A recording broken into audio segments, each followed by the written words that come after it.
Ano ko? Tisti. Nangawa na mo diha. Alam na mo diha. Aglaw.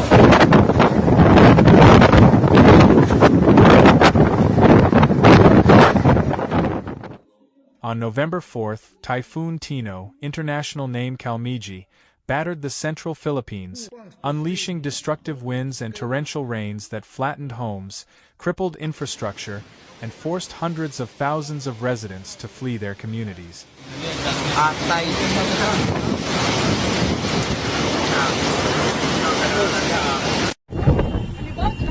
Grabe na ako kadugay sa Mandawi pero ingon ani. First time. Wala ko naratol pero grabe natulog gid akong luha.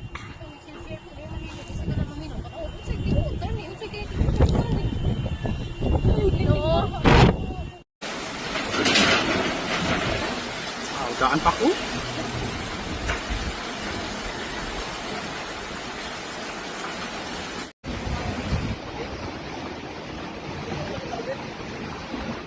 The storm, which intensified rapidly over the Philippine Sea before landfall, struck the province of southern Leyte around 3 o'clock in the morning with maximum sustained winds of about 140 kilometers per hour and gusts reaching 155 kilometers per hour, according to the Philippine Atmospheric, Geophysical and Astronomical Services Administration.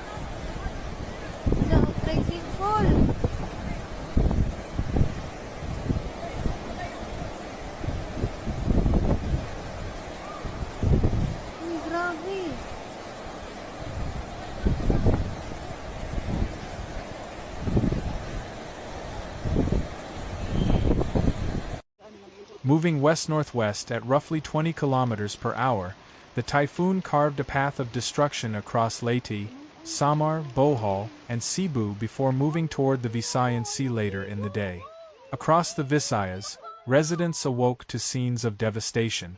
In several coastal towns of Leyte, officials estimated that as much as 80% of houses had been damaged or completely destroyed.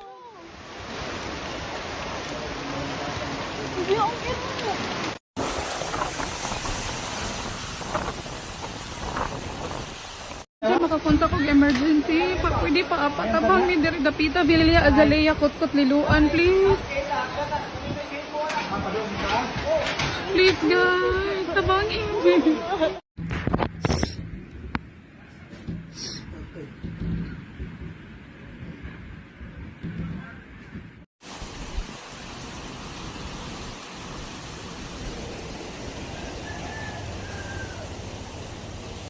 Roofs were torn away, concrete walls collapsed, and entire wooden structures were flattened. Public facilities such as schools, churches, and municipal halls sustained heavy damage as howling winds battered the region through the night.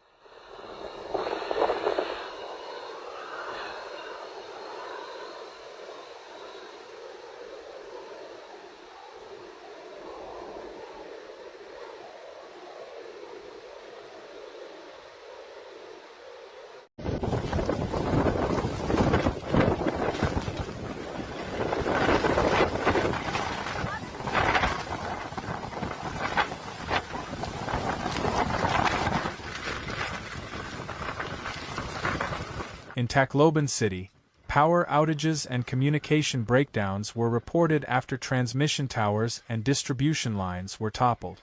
The National Grid Corporation of the Philippines confirmed that 5 major transmission towers in eastern Visayas were destroyed, cutting electricity to hundreds of thousands of households. Cellular and internet services in several municipalities were disrupted, isolating many communities just as emergency calls began pouring in.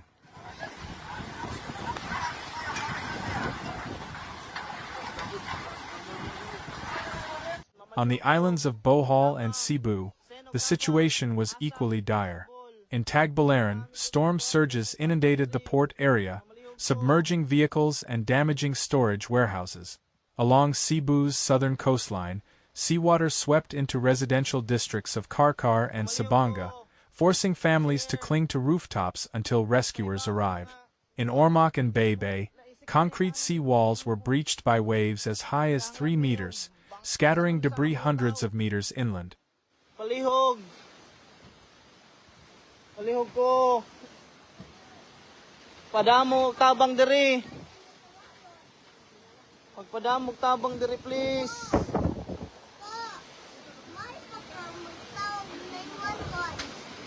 911 can reach us, kuya. Sad. Natuma na sa balay, guys. Whatever na mo rescue, bakayan, Gulalul Rio 1, please lang.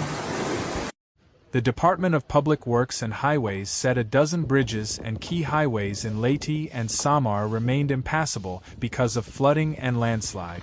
Large portions of the Maharlika Highway, a vital artery linking eastern and central Visayas, were cut off by collapsed slopes and fallen trees, complicating relief efforts that continue under persistent rain.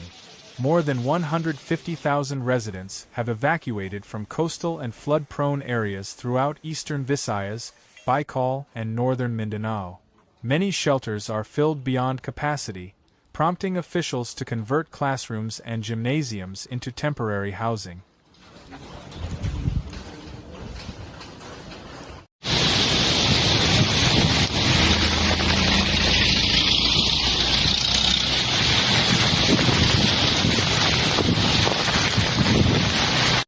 In Mason, southern Leyte, evacuees recounted how the winds roared for hours and rooftops flew off in the darkness. Relief distribution remains a challenge as several villages remain unreachable due to blocked road. The Department of Social Welfare and Development has dispatched over 200,000 food packs, while the armed forces of the Philippines deployed trucks, boats, and helicopters to deliver aid to isolated communities. The National Disaster Risk Reduction and Management Council reported severe impacts across at least 17 provinces, with thousands of families displaced and dozens of towns still without power or running water.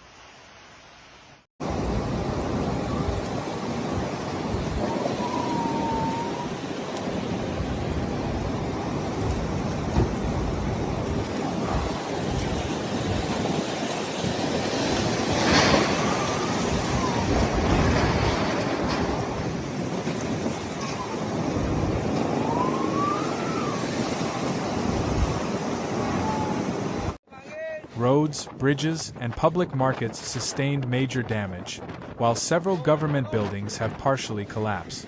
In Cebu City, commercial centers suffered shattered windows and collapsed signage as fierce gusts whipped through downtown street. The energy sector has been particularly affected. Power substations in Ormoc, Palo, and Catbalagan were inundated, and electric posts were strewn along highways. The National Electrification Administration estimated that full power restoration could take more than a week in severely affected zones.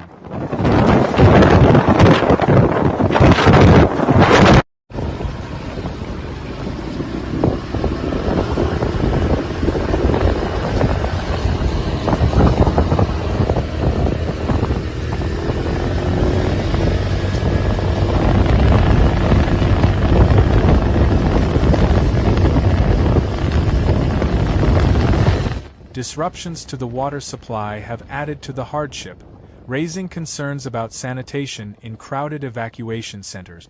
Agricultural losses are also extensive. The Department of Agriculture reported that more than 25,000 hectares of rice and corn crops were destroyed, along with large sections of fish ponds and poultry farms submerged by floodwaters.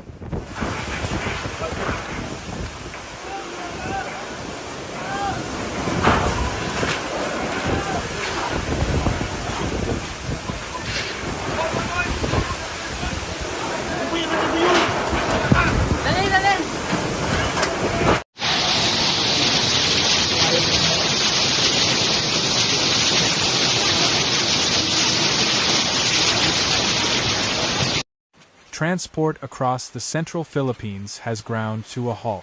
The Civil Aviation Authority canceled more than 60 domestic flights, including those to and from Cebu, Tacloban, and Dumaguete. Ferry and cargo operations were suspended nationwide, leaving passengers stranded in ports from Ormoc to Surigao. Overland travel remains hazardous as numerous highways are blocked by debris or rendered unstable by landslide.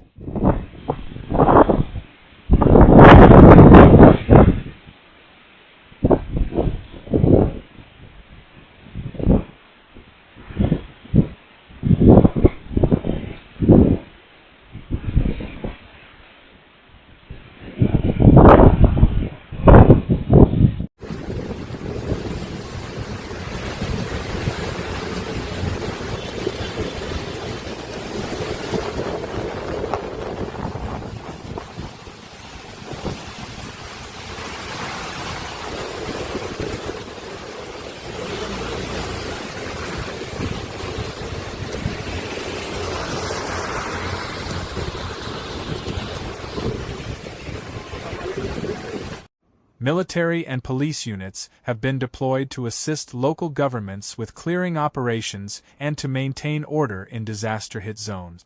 The Department of Health sent medical teams to prevent outbreaks of waterborne illness, while the Department of Education reported that more than 300 schools were either damaged or being used as evacuation centers.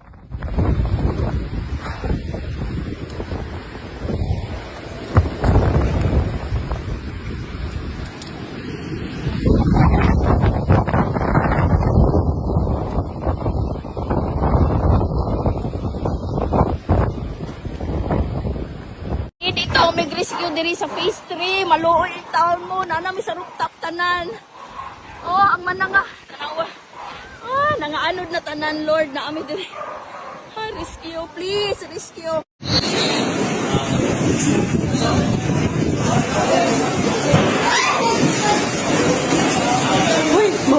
International humanitarian organizations have mobilized emergency teams to support relief operations. Neighboring nations such as Japan, Australia, and Singapore have expressed readiness to provide technical and logistical assistance once conditions permit.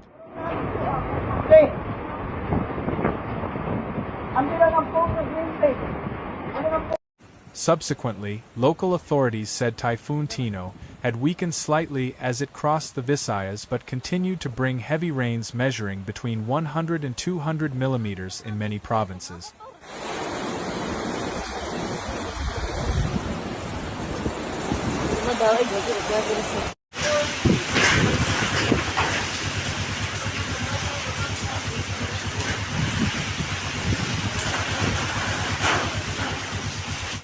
The storm is expected to exit into the West Philippine Sea within the next 24 hours and could regain strength before approaching Vietnam later this week. Authorities remain on alert for flash floods, landslides, and additional storm surges, particularly in areas already saturated from days of rain. May anak carb, pwede ra mga carb, pero mga FI, pwede o gilusog kayo ng dugay kay samot na ang click na ang battery sa kuan ubos. Water levels in major rivers in Leyte and Samar are nearing critical thresholds, prompting dam operators to monitor for possible controlled releases. This is the 20th tropical cyclone to enter the Philippine area of responsibility this year, underscoring the archipelago's persistent vulnerability to severe weather events intensified by climate change.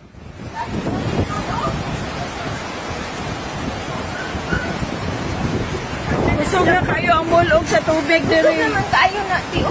Lagi.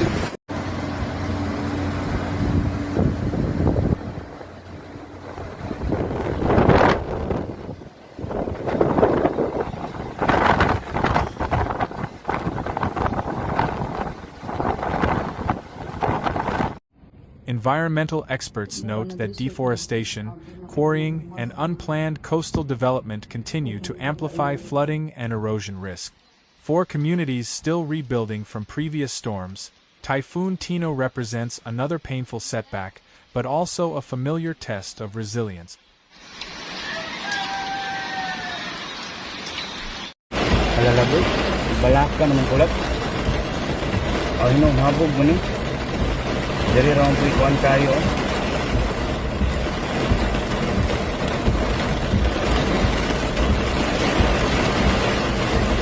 As dawn broke on the storm-battered Visayas, residents emerged from shelters to survey streets choked with debris, power lines hanging dangerously low, and rows of homes reduced to rubble. Ito, halangan magkaaning kuan dire.